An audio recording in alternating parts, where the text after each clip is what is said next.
There were so many that lost their businesses during that time.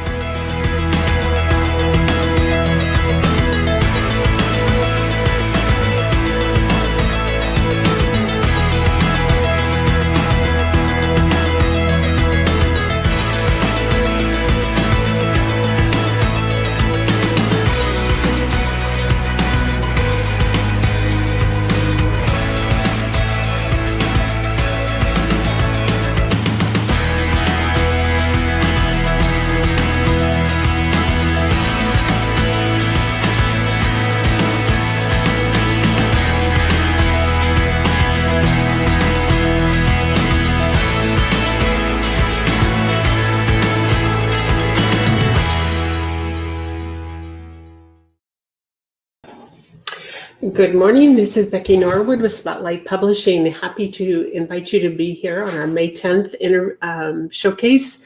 We have an author and an expert, and they're actually both experts, but we will be offering, showcasing an author and then having a really interesting conversation with one of our experts, Don McGrath. Our author is Brenda Hammon. The purpose of Spotlight Publishing is to bring the wisdom and the expertise, the stories to life that our authors are bringing to the world, and also to share the top tips, the resources, and the tools available to us to keep those books selling. It's one thing to become a best-selling author. It's quite another to keep that book in the limelight and selling, and also to use it as a tool for business growth. And that's the purpose of this show. This show is meant to help us to step up to the plate, to be impactful influencers, and to really keep the focus on the wonderful wisdom that we can share with the world. So with that, I'm going to introduce to you, bring our first guest, Brenda Hammon. And here she comes. Hi, Brenda. Hi. Welcome. I want to properly introduce Brenda, and that means reading her bio, because there's so much good information. Brenda's done some amazing things, and this is not her first book, and this is a book that is very, very different from anything that she has done before. And I think I actually have a photograph of that. I do. I'm going to put it up in front for just a moment. Whoops, I got to take us both out. Oh, dear.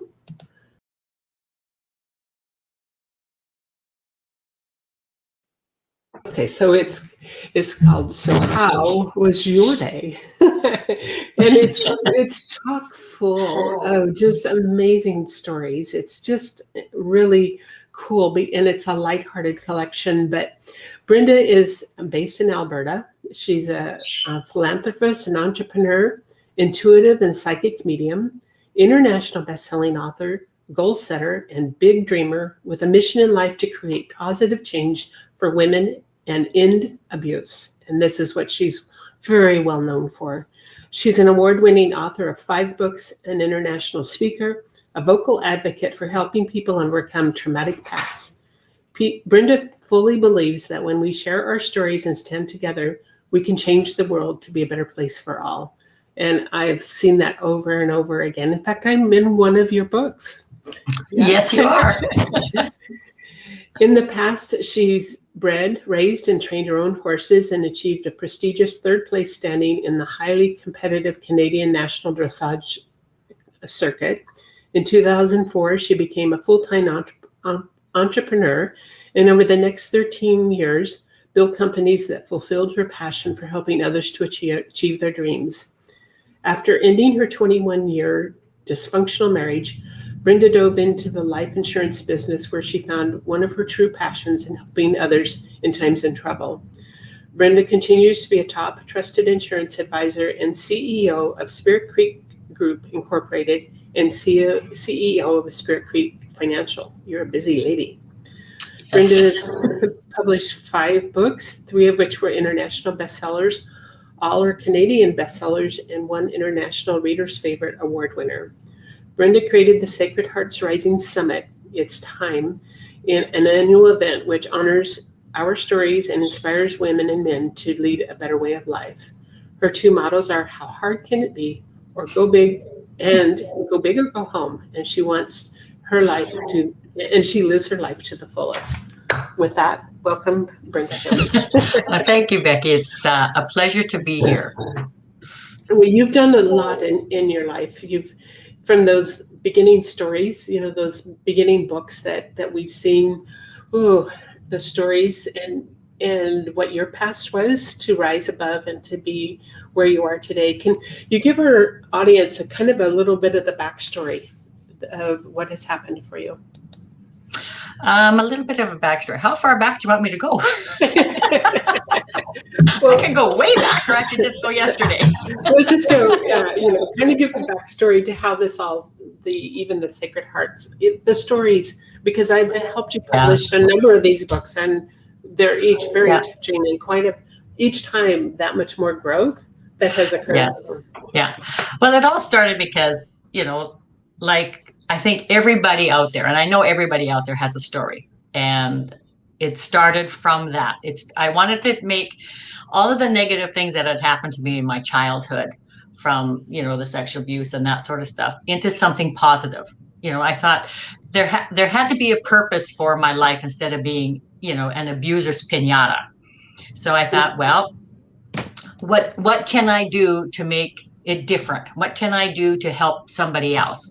And that was really the crutch and the purpose of my story, was to help one other woman like me who couldn't stand up, or who didn't have a voice, or was afraid to have a voice. And that's when I wrote the first book, I Can Hear the Birds. I Can't Hear the Birds. And it really started from there. And that was probably the most terrifying thing I had ever done in my life, was to expose, to expose the ugly underbelly of a person's life. And I decided that if I was going to do that, it was not to blame my abusers or to out the abusers. It had nothing to do with that. It had everything to do with propelling forward in a positive motion to say, this happened to me. I can make a difference. Did this happen to you? And you can make a difference, and you can take all of that negativity and turn it into something positive, instead of having that gremlin on your back all the time. Yes, anybody, anybody who's ever suffered abuse knows that. They know that their past is always sitting there on their shoulder, springing just like that anytime you think of something. So you need to deal with that and get it off. I so agree, because, my childhood was much like yours, filled with abuse of a father that was incredibly abusive, and it took a lot of years to figure it all out. Going into adulthood, I had no barometer on what's normal and what could be, because you live in such dysfunction, because the abuse was from every aspect of abuse. And I know your story, and I know yours was horrible, and so when we start out in life as young adults, we make the wrong choices. We attract the wrong kind of people. For sure. Until we figured that out, we figure out that journey, Yeah. And when I wrote my book, I was petrified to let it out to the world. but we both did, and look at how much further you've gone along on that journey. Yeah, when you release the demon, and I can call it that, then everything starts to change. Your decision making ability starts to change. You start attracting different people into your life, because, let's face it, if you go into a marriage after you've had abuse, sometimes that marriage is a mirror of what you've been through, because you don't know any better. Right. So you have to stop the cycle somewhere. Yes, absolutely. And you've done such an amazing job with your, you've continued writing, and each time your story evolved, because I know when I wrote my book, I would not write the same book this many years later, because I've grown, and it does, once you put it out to the world, it changes its impact. It changes its impact on you. But when you've let it out, it sets you free, and it's a journey after that. Wow, look what more can we do? Yeah, and unfortunately, you have to write that first book. Yeah, and you you can't jump over not writing the first book, because the first book is the foundation of your change, of your healing. And you need that first book to be able to do that. And I look back at, I can't hear the birds anymore, and I go, ooh, ooh, that's intense. So but it needed to be. It needed to be that wake-up call for myself, and hopefully for other people when they read it and they go, oh, this is a wake-up call. And each book after that in my own series progressed, and then Sacred Heart started. Yeah. And then Sacred Heart started. And, to say, I've never looked back. I can safely say that I don't have the gremlin on my back anymore. I don't have my past knocking on the door. I can talk about my past and I don't feel, and I don't feel anything, I just feel like, wow, I survived a lot, and, and this is great. So, yeah. Well, and when I published my book, The Woman I Love, and people came and people I didn't even know, men and women alike, that said, thank you for having the courage to stand up and tell your story. And you think, well, if one person could be changed, and when many people came along and said, wow, thank you. And, for men, it was often, well, now I understand my mother, or now I understand my wife, all these different things that were happening. And there's a certain thing that happens inside of us when you see that there's some good coming from that series. So talk about your Sacred Heart series. I know you have one more coming up. I have book number 4 is the last one in the series coming out. So Sacred Hearts started because I lost our first granddaughter when she was 7 days old. And I didn't want anybody to forget that she had existed in the world. She made a huge impact on my life, and those that knew her, she had an impact on their life also. So I decided to share her story. We all leave footprints in our life, whether it's, news articles or books or whatever. And I wanted her to have a footprint. I wanted her to be remembered. And so Sacred Hearts was born out of wanting to share Jaden's story. So it became a series of different stories from all there is no topic off subject, let's put it that way. If they have their story and they want to share it, then it's going to go into the book, and they all have to have a positive outcome in it. So while they're writing their story of what has happened to them, the focus isn't on really that. The focus is on their journey of stepping forward out of their own story.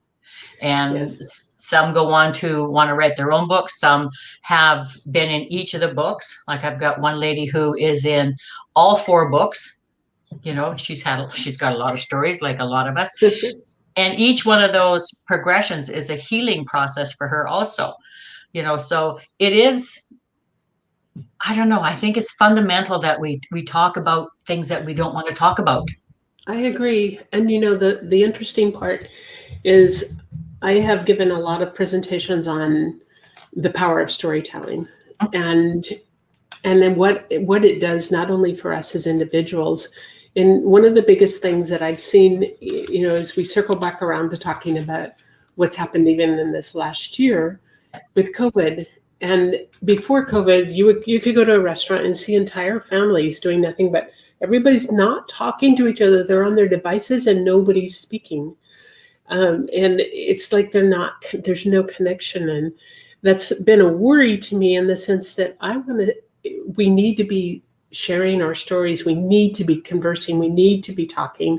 And in the power of standing up in our story or on our story, not in the story, because the more we share the greater the strength that we gain and the more impact we can have on this world. And I think COVID taught us a lot about that. It's brought families together.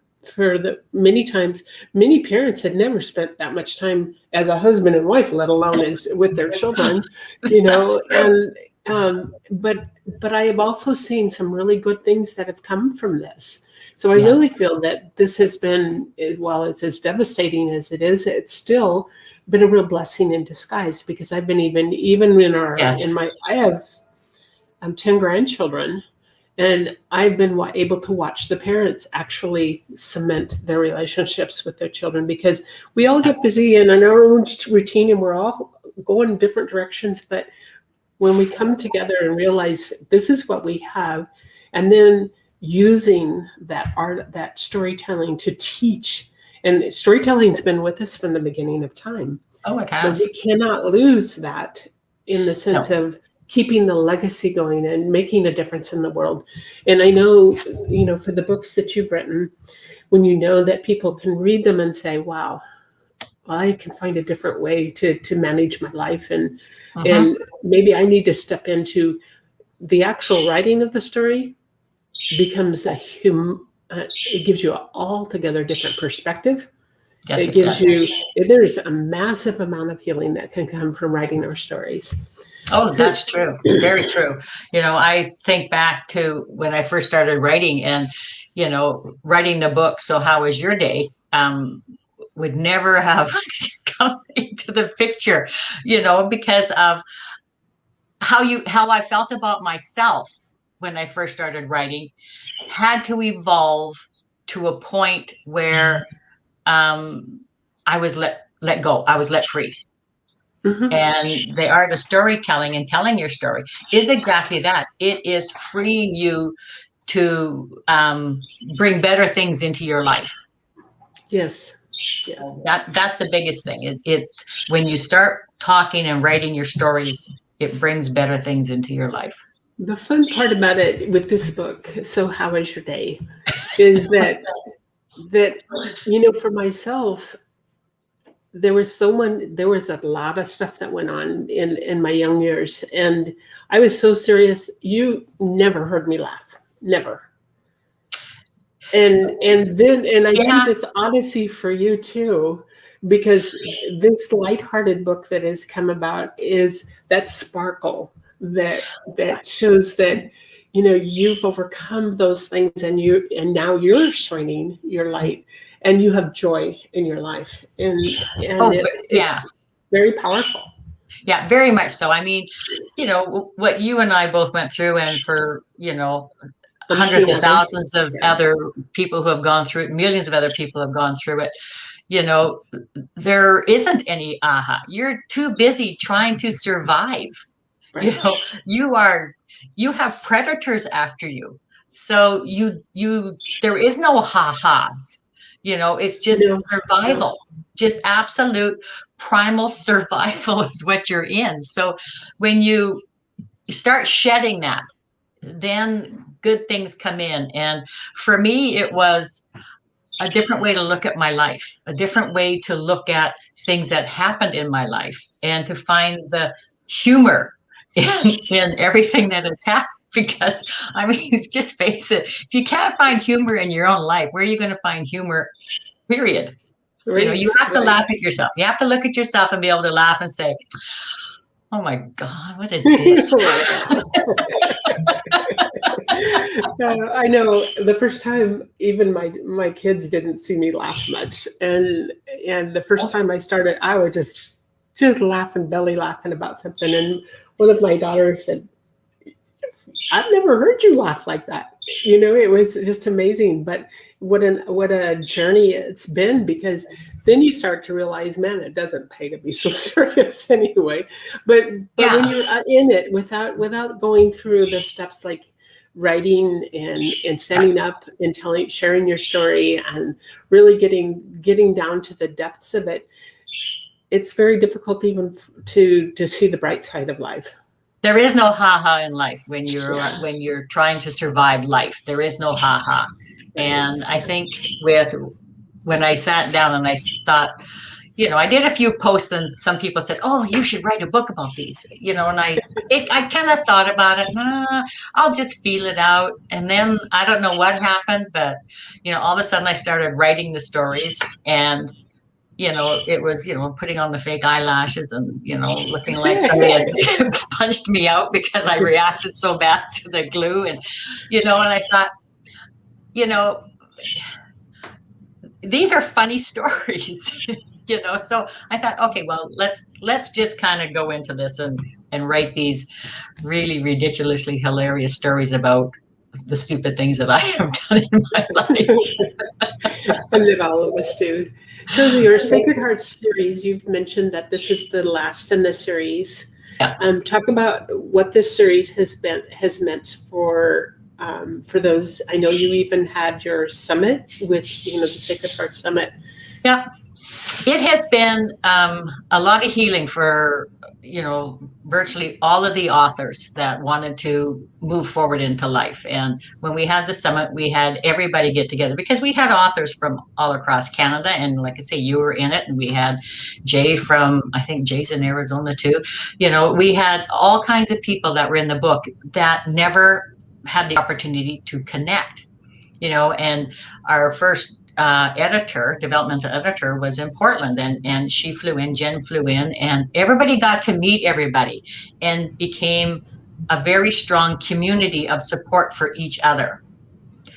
So unfortunately we weren't able to do the third summit due to COVID. So probably what we're going to do when this is all over and done with and the 4 books are now out and published is, if we can, and it's done its course, we'll have a reunion of everybody awesome. That has been in the books to come and just to have fun.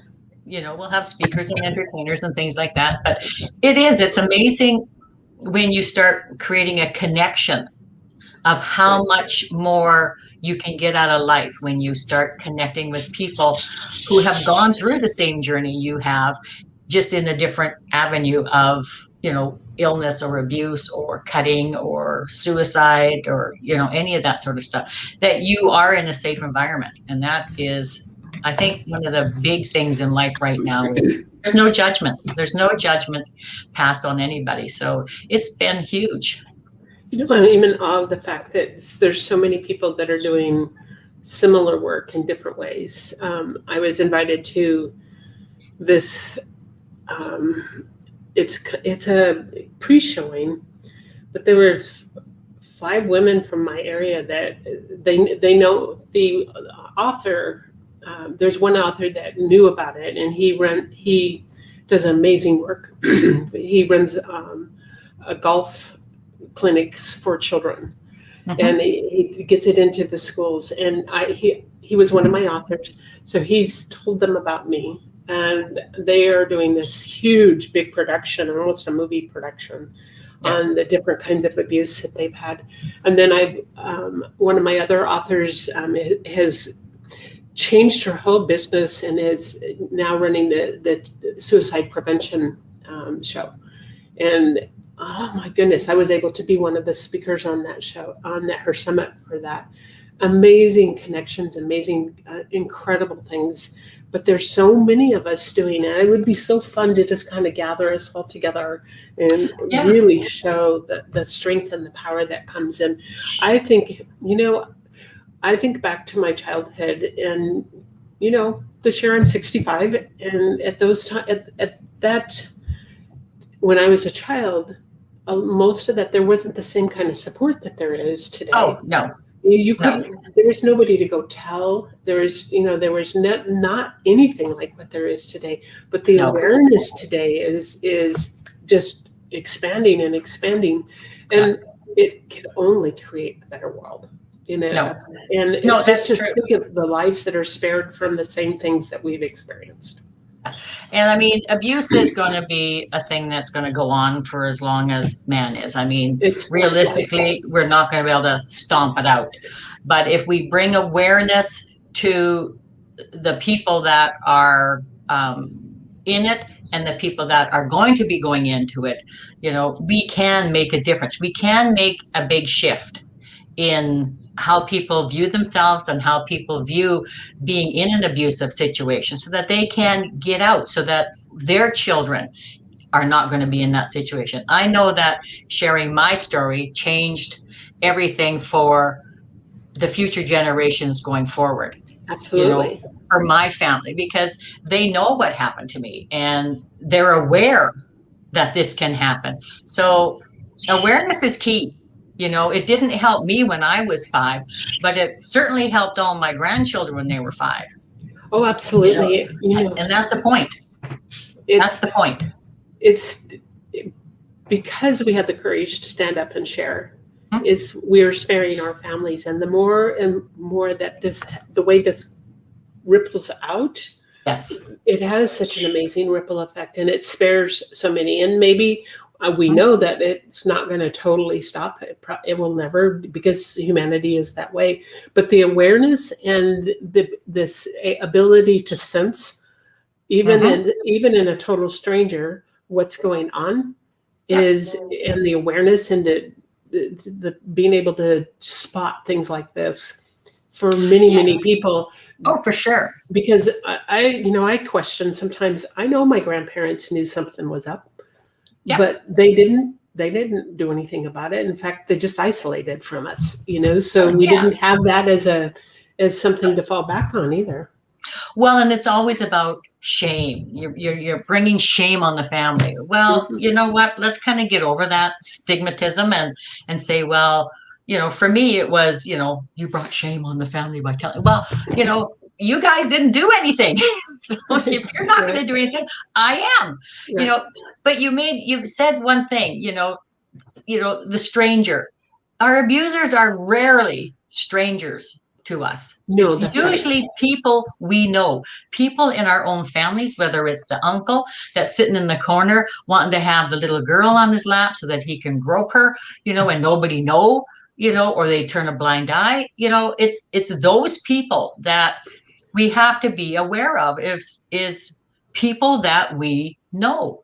It is, and by stranger is when I can be in a grocery store and I watch a father with his little girls, and all of a sudden I'm like, uh-oh, there's something going on here. It's that's what I meant by stranger, because it is typically in our own families. Yeah, it's typically, and it's nice, and and I don't want fathers to not hug their little girls and mothers to hug their little boys. There's a difference between a love and then a primal animal instinct of, and I need to, I need to be the power. I need to be able to take. And, I think fathers and daughters should have very strong bonds in that healthy way.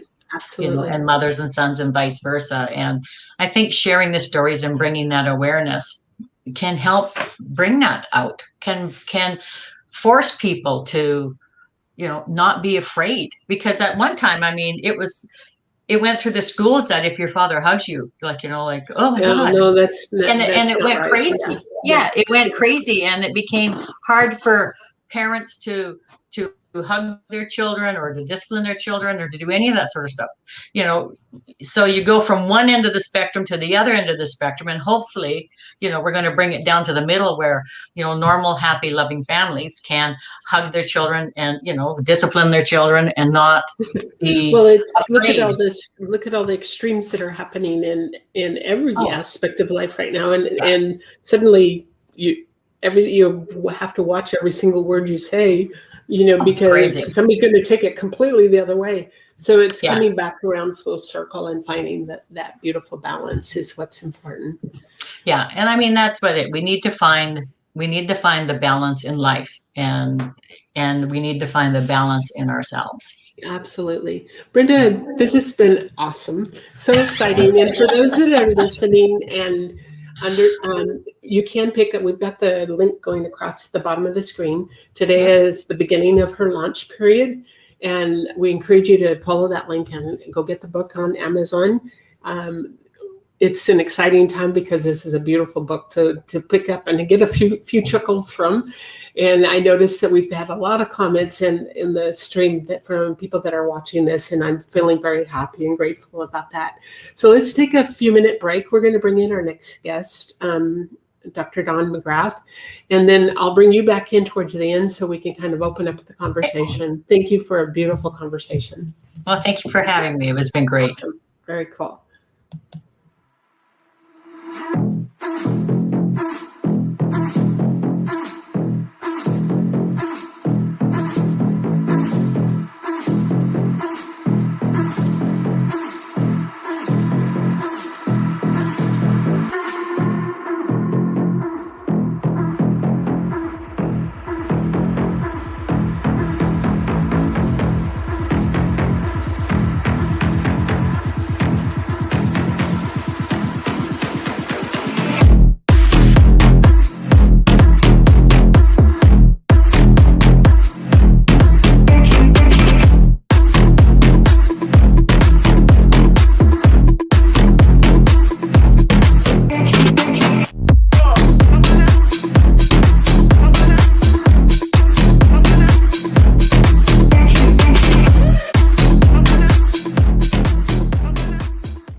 Don McGrath, it's a pleasure to have you here.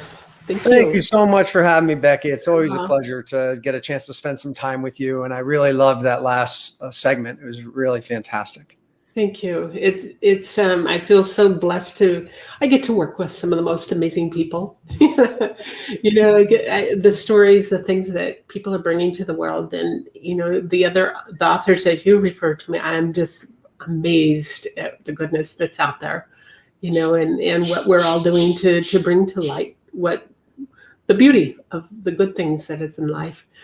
Don, I wanted to introduce you today. I am going to read your bio, and I want to say that I work with Don because he teaches a lot of my authors, actually, that it's built right into their packages now, which is a recent addition. And he has a course called the 6-Minute Webinar that he teaches. Him and his partner teach.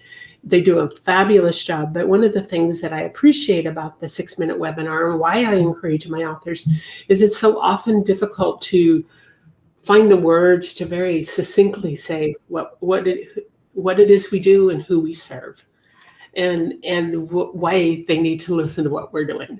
What's going to attract them. So, but he's also got a few other things that he does. He coaches, consults, and works with experts on how to rapidly create and effectively market their products and services so they can help more people and make more money. He's got a Write Your Expert book, which establishes you as authority in your area of expertise and quickly build an audience that you want. He's seen too many entrepreneurs struggle with marketing their expertise, with the result of being their bank account not reflecting the impact that they can have on the world. So he's committed to creating a world where they find marketing simple, easy, and fun, so they can have the lifestyle they desire and they deserve. So with that, let's open up this conversation, because this is something that I've even struggled with, because there's so many pieces of what I do. And, how do you pull together the words so that it can reach the hearts of those that you do want to serve? And I see it with every one of my authors, because it's, when you're asked, what do you do? It can be hours later and you're still sitting there going, oh my goodness, I don't know. And the end result is people's eyes roll back in their head and they can't wait to get away from you. And they stopped listening a long time ago. And they start thinking about the donut they want to go get, or the coffee, or some other thing, right? So, and we only have about 7 seconds to capture someone's attention. Yes. Research done on TED Talks. It might even be shorter by now. That research is a year or two old. And so if you don't capture someone's attention in 7 seconds and then continue to recapture and retain their attention with the right message in the right way at the right time, they're thinking about the donut. That's it. You're going to lose them. That's so true. Well, we're delighted to have you today, because in understanding the work that you do, and myself, I've taken one of your courses, the 6-Minute Webinar. And as I said, I also encourage my authors to do the same thing, because why else are we bringing our knowledge and wisdom to the world? And if we can't just hone it down, and your method of doing this is really fascinating to me, because you pull those words out of in the conversation. And even when you've got 10, 15, 20 other people on this webinar, that the way you teach it, Don and his partner teach it on one Saturday a month for 3 hours. It's a 3-hour course. They have specific questions that they ask to go through the process. So could you explain that? And then we'll talk about this other program that you've got going. Yeah. So I think that the one thing we've discovered is that we all have we have so much in here, right? We have so much we can offer. And when we sit down to write that message, we suffer blank sheet of paper syndrome, right? And we often start talking about ourselves, because that's what's nearest and dearest to us. We start talking about ourselves. And you know what? People who don't know you, they don't care. They don't care who you are. They don't care what you've done even. What they want to know is what you can do for them. Absolutely. And so, what we do is break that cycle by asking we have an app that we developed to kind of create this structure. It's called Script Pal, and people can fill it out typically in about 20 to 30 minutes. We ask 40 questions, and it's all the information that you need to craft into the right structure to capture someone's attention, explain the problem, explain how you have experienced the problem, and walk them through the process they need to move to action or go away because they don't need your help. Well, yes, because you're not here to serve all people. You're only here I always say you're serving the one, and when you know who that one is, that you'll serve many ones. Right. And then what we do in 6-minute webinar, this is all about one thing that you offer. We all offer many things, right? We actually serve many different types of people and solve different problems. The problem is if you try to communicate all that at once, it's overwhelming for people and they don't know what to do with the information. So we really help people focus on one thing at a time. What is the language around that? How to authentically connect to your perfect client so that they go, I'm in. Tell me more. I want more. Right. Then what do you do from what does when say you have gone through the course, what's the next step? So after you go through the course, what we typically find is some people just go off and start using ScriptPal to do all of their copy. They just love it, and they just start using it to design their websites. Some people need a little more help. So we actually have a 21-day boot camp where we can actually bring you through and show you how to get the most out of that 6-minute webinar technology. Very, very cool. Well, I know that I took the first training. I want to come back and kind of get a refresher, and I actually had your partner Bill work with me, and I haven't even gone back so that we can record it. So just because I've been crazy with a lot of busy stuff that's been going on with my authors. One thing though, I'll tell you, I'd love your opinion on this, but having the webinar is great. But actually, the bigger thing is the clarity of language. Yes. I'll bet you're using some of the things that you came up with in your script. Absolutely. Right? Without having to record a webinar. You just have the language to say, this is what I do, and here's my struggle story, here's my credibility story, and you quickly get that message across. Well, I actually, I am in a lot of summits. I do not only this TV show, but I'm a guest on a lot of summits and podcasts.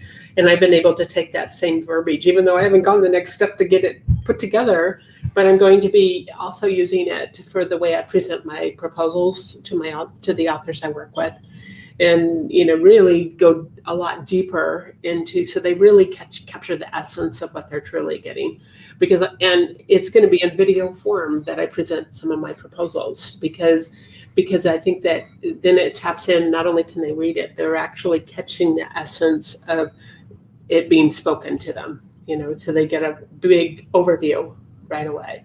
And, we find that 6-minute webinar is catchy, and people go, tell me more, right? They hear 6-minute webinar, right? So it's really, really catchy. Everybody wants to know more about it, but the real big benefit is it helps you to create authentic client connection very quickly in a short amount of time. And so that's kind of what it does. The big benefit is not necessarily even the webinar. It's kind of it's part of the process. So it's really interesting. We're seeing more and more how people are like, wow, I'm just taking that stuff and I'm using it as copy on my landing pages and my websites. When I do summits, when I do networking, they have that language now to just connect very quickly. Yes, because the tool set that you provide with that is that we become very succinct with our words instead of being all over. Well, I can name 100 things that I do, but how do you really capture the essence of it and bring it to the world in a way? I think most of us are especially since COVID, we don't want to stay on 3 days of webinar to figure out what you're trying to teach. We want to get the clear, the concise, and right down to knowing exactly what it is that what we do, and that's why I wanted to share it with my authors, is because the ability, even writing a book can be 500 pages, or it can be 70 or 80 pages, and it's more apt to get read if it's a short book because people are busy. We've actually had people use their 6-minute webinar script as a chapter in a book. Yes. Yeah. I mean, because it really is it's the problem, your story, your credibility. So we've had people actually use it that way who aren't writers. They like, I can't write a chapter in a book, but they get a chance to write a chapter in a book. They do their 6-minute webinar and all the information's there. Everything begins to flow. Yes. So you talk about helping authors to write their expert book. Let's talk about that, your process, because I do have the two of the authors that you referred to me they adore you as far as what you've been able to do for them to help them gain the clarity of what they need to bring, put in this book that will really capture the hearts of those who need to hear it. So what's your process with that? Well, I'll tell you how this whole process of entrepreneurship began writing a book. I wrote a book, 50 Athletes Over 50, back in 2010, and that really started my whole journey. But when you have a book, you must speak. So I learned a lot about speaking. And then I went on to write 6 books, only 4 good ones. I wrote a couple of stinkers that I really don't talk about. Yeah, we don't want to talk about those. But, in this process over a decade of writing 6 books and then learning about speaking and about marketing and messaging and all these things, I just have the scars on my back. I've been there. I made all the mistakes that you could make. And so what I do is, because the biggest problem I see people face when they want to write a book is they don't know where to start. Mm-hmm. And about half the people I meet who, when they find out I'm an author, that I've written books, are like, I want to write a book. About half the people say that, but only 0.1% of us actually do it. And the reason is we want to do it, but we don't know where to start. So I actually put together a course that I've learned about the structure for an expert book. This is a book that establishes you as an expert in your area of expertise. And it follows a formula, just like the 6-minute webinar does. There's a structure to it. Okay. It's fascinating. Chapter by chapter, begins with the problem, then your expertise, then other experts, and then what's the framework, and then the pieces of it's all. And so I just chapter by chapter say, this is what needs to be in this chapter. And most people that I work with, they can write their first chapter like now, like the first day I talk to them. Right. They have all the information. There's other things that they need to go do to fill out the rest of the book, but I really help them get started. But it gives them the groundwork to be able to get started in a powerful way instead of what I see. And I mentioned Scott, who's going to be taking your 6-minute webinar. There was a point when, and I was still fairly new with the whole, working with authors to get their book published.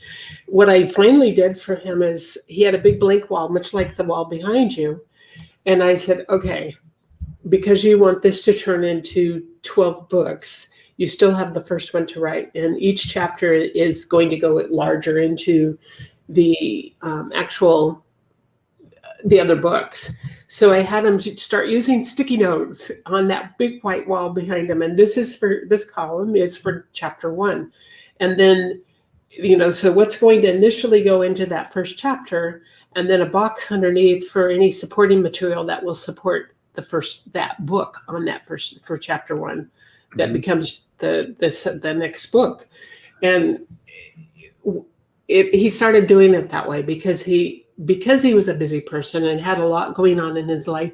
He was not getting all of that put together. And when he did, that's when it started to transform for him. So he's had a lot of life go on. So we're finally targeted for the end of September to have this book come to the world. And it's an amazing book. The information that's coming from this book as a functional medicine professional, he really knows what he's doing. Years of amazing practice, and the information needs to come, but now he's able to bring it in a much more powerful way. And he's very excited about being able to take your 6-minute webinar. He does a lot of podcasts, a lot of video, a lot of things like that. So this will even help clarify to bring those finishing touches for him. Excellent. Yeah. It's sometimes just just knowing what to write. And what I do with people, I just help them. Okay, the first, don't worry about the rest of the chapters. That'll come. Don't worry about it. This is what you need in the first chapter. You have it all. Just get started, and then let me look at it, and let me help you with the flow of it. Help you incorporate some stories. Help you to give it texture, and help you with all the things that I've learned. And one of the things that most authors underappreciate. Most authors, what we do is we write our book, we lock ourselves in our house or our condo or our office, and we just write until we get the 45 or 55,000 words done, right? Then we say, hey, we have a book. Hey, let me read a book. And people say, you have a book? I didn't even know. I didn't know, right? And so the worst time to start talking about your book is when it's done. Absolutely. I always say the moment you put pen to paper is the time you start talking about talking about your book, right? And so I really encourage people to go out and interview other experts in their area, which does two things. A, it educates you, because you may think you have the answer, but it gives you that research to uncover things you didn't even know, right? And it also helps you to grow your following, because I've never had a single person that I've asked to interview for a book say no. You're right. And, and Buffy is a good example with her upcoming book. And she has said over and over to me that the interviews that she's doing has opened up now there's going to be 2 books instead of 1, because it's on the subject that really need. It's for the senior care facilities, that the places that take care of our loved ones when they come to an age where they can't be cared for at home, and what she has seen. But she said, wow, the interviews that have formed such a framework around this amazing book she's bringing to the world and what she's learned from it. And the connections, connections she's made with leading science. When she's connecting with these leading people, she's actually become one of them. She has. And the beauty of that is when she releases that book, then these become the very people that support her on that book launch and that share it with others. So they become part of her launch team. Exactly. Just there to support her, much like what Brenda has going on for her, building that launch team. She's built the framework for that launch team. Mm-hmm. Absolutely. It's been wonderful watching Buffy just turn into this author that she's just so amazing. When I first met her, she was very unsure about what she was doing, and then sometimes life throws those crazy things for you. Then COVID happened, and she's been on over 100 site visits in the last year in nursing homes. Yeah. Yes. Yeah, she's doing amazing things. I would love to bring Brenda back and just open up the conversation, because Brenda works with a lot of people. She's done amazing work, and I'm talking about, I want your ears burning there. So Brenda, I know that you work with so many people. You do a lot. Just in your bio, I was like, wow, she does way more than I do. I don't know who that person is. Who is that person? So in the framework around this, and I know that you started your books oftentimes with social media. Yes. And opening the questions, and that's given you the feedback, and you've brought a lot of people into this. But the sharing, even the co-authors in your book, you've taught them how to start sharing their stories well before that book comes to be. Oh yes, yeah. You have to start at the beginning. You can't start at the end. And I often said that you can't leap over the river without the bridge. So unless you're really, really good, and I'm not very good, so I have to start at the beginning. So, but you have to start your framework, and without your framework, you can't go forward. And when I wrote So How Was Your Day, I already had that framework in place. I knew what I needed to do in order to get, the new book out there. And without having gone through the process with all of the other books, it wouldn't have worked. You could have poked it up on your own page, and, a few friends that social media says you get to talk to are the only ones that are going to see it. So you need that platform. You need those other people sharing. your stuff in order to get it out there, because you alone, you can't do it alone. There's just no way. You can't do it alone. And we're not meant to do it alone. No, we're not. And the more people who share, the more people are going to see it. And you can have, 1,000 friends on your Facebook page, but you're only going to have 10 that are going to see your posts. Right. Which is crazy. I don't even see my kids' posts half the time. I see other people's posts. So, you need to share. And social media is great for that. And we have the world at our fingertips, truly, in the sense that what has happened, I've said, if COVID had happened 10 years ago or 15 years ago, where would we have been? If we thought things were isolated at this point, what would it have been like if we didn't have the Zooms and the StreamYards and the social media to really help us to stay connected and not be completely off and lost, Yeah. But Dawn, like everything, social media has its ups and downs. There's good and bad, and isn't everything. And that's just it. So you have to pluck out the good things that you require in social media so that you can move forward.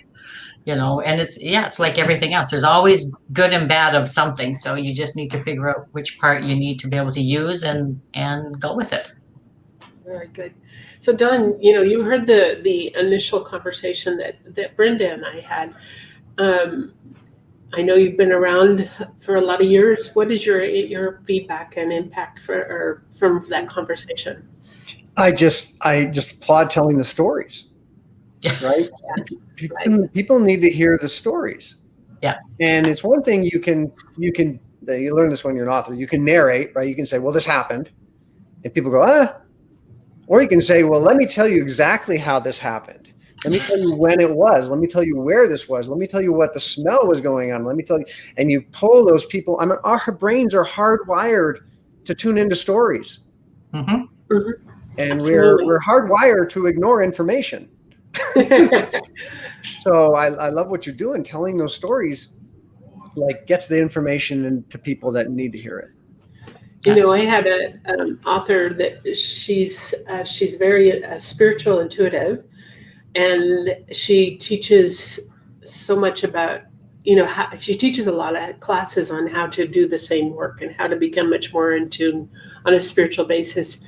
But until you heard her story of how she got there, and the name of her book is Breaking to Be Me. Well, she took a jump and broke her back. And then she was in years and years of pain, such excruciating pain. And until she found somebody that was able to go into the emotional aspect of what happened has happened in the past in her life, and she come to grips with that. Now she's pain free, and now she's perfect, doing very well in teaching. But that story drew you in. That story captured. When I had the opportunity to train with Les Brown for about a week a few years ago, when I was learning how to speak. And he said one thing that I still remember to this day, and it's brilliant. It's never make a point without a story, never tell a story without a point. Mm-hmm. Right. And the stories just help us to connect. They create images in our brains, and we remember stuff built around stories. Yeah. I think one of the important things is when we're telling our stories is that we tell it authentically, but you also tell it entertainingly, because nothing is worse than trying to read a new book or whatever, and you get through the first chapter and you're almost asleep and you say, oh, I paid for this book, I'm going to read it, and you never finish it. That's not the purpose of a book. The purpose is to enlighten, to add humor, to add some positivity into your life, to follow the characters, to know the characters, to feel the characters. That's the purpose of writing a book, to be able to connect. You need to be able to connect. Right. And the beauty of that is in the connecting, as you build your audience, from the moment you start writing that book, is sharing. I'm always saying to my authors, read tidbits of your book.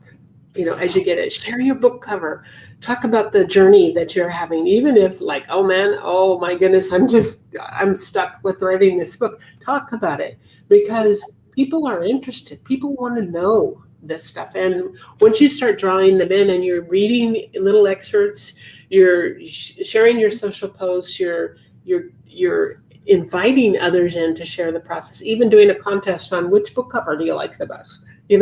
These kind of things is what engages people, and you'd be amazed at the number of people that will support you and rally around you and share and actually give a few more wonderful tidbits that help to get through that process. And people want to hear about those sucky days. They really do. I mean, they want to, right? I mean, we all, the worst thing is to have somebody who's like this expert that never doesn't make a mistake, right? And is all like, oh, everything's great and sunshine and that. Who's like that, right? They're unauthentic, like you were saying, Brenda. They want to hear like, I got my edits back from my editor and she tore it apart. I know. I'm heartbroken, but I'm going to push it right. They want to be on that journey. Well, people want to see you being real. I know in one of the stories, am I built weird? And one of the stories was, and I'll do a quick flip on. I had broken my ankle, and I'm the queen of denial. Like, I'm the world's worst patient. But they made me stay in the hospital overnight because I cannot take any painkiller whatsoever.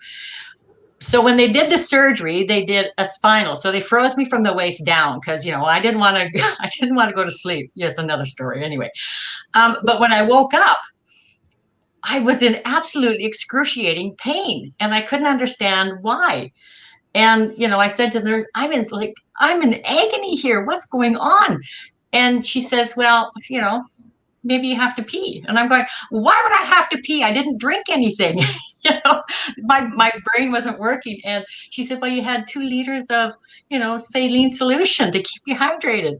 Well, I realized that my bladder was going to rupture if they didn't do something. So they managed to get me. So now remember, the lower half of my body is frozen, which means you can't use certain muscles, which means that running to the bathroom in what I'll call the pee-pee chair with no bottom on it, there are consequences to that.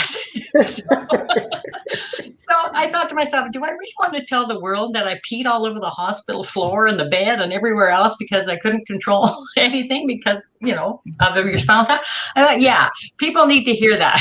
People need to know that. That you're a live human, aren't you? Yeah. And that, these things happen. And it was, when my daughter came around the corner and I'm trying to scooch across the floor without the nurse in the stupid chair, and she's yelling at me, Mother, what are you doing? I'm trying to get to the bathroom, which was, very moot point by that time. But anyway, you have to look at your life in a role of comedy. If you don't, you'll go crazy. At least for me, I will. So this conversation went really, really, really fast. We only have 1 minute left for this show. And I want to thank both of you from the bottom of my heart for what a cool interview time this has been. And thank you for both what you both bring to the world and the amazing ways that you serve the world. And for those that have listened, and I've been seeing the nice comments that have been happening in this stream, thank you for listening. Share this interview. Share Brenda's book coming out.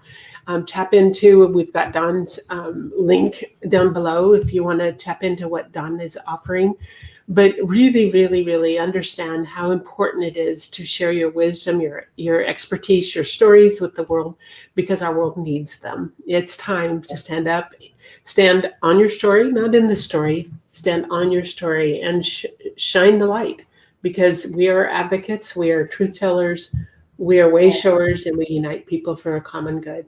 And so thank you to both of you. And our show time, we are already over. Thank you. It's time to laugh in life.